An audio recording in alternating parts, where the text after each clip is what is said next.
Assalamualaikum. Wilujeng enjing barudak.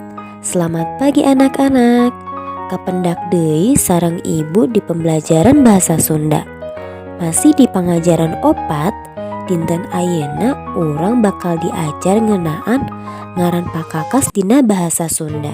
Tapi sataacana urang kedah terang, naon sih nu dimaksud pakakas teh? Pakakas dina bahasa Indonesia nyaeta peralatan atau nama-nama benda yang ada di dalam rumah, baik itu di ruang tamu maupun di tempat tidur.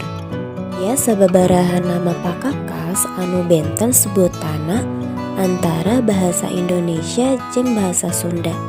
Ada beberapa nama pakakas yang berbeda sebutannya antara bahasa Indonesia dan bahasa Sunda. Contohnya di sini ada gambar sepatu.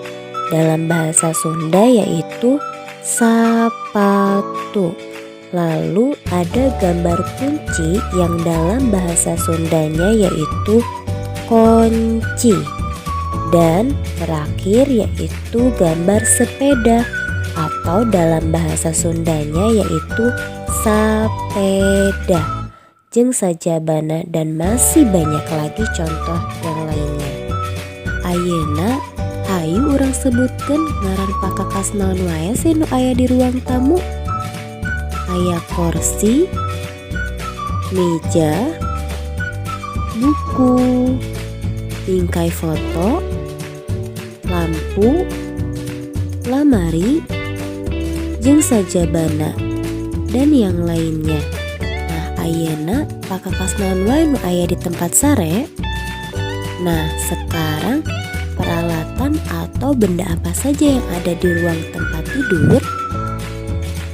Ya, bener, betul sekali. Aya ranjang, karpet, mainan jeung boneka, panto, lamari, jendela jeung hordeng, buku, jeung anu sanesna, dan masih banyak lagi. Yeuna cobi hidup tulis 5 nama pakakas anu aya di ruang tengah atau ruang tamu jeung 5 nama pakakas nu aya di tempat sare atau di tempat tidur. Cobi hidup tulis di buku tulis nomor 5 nyaeta buku bahasa Sunda. Alhamdulillah belajar ayeuna atos rengse. Selamat ngerjakeun. Wassalamualaikum warahmatullahi wabarakatuh.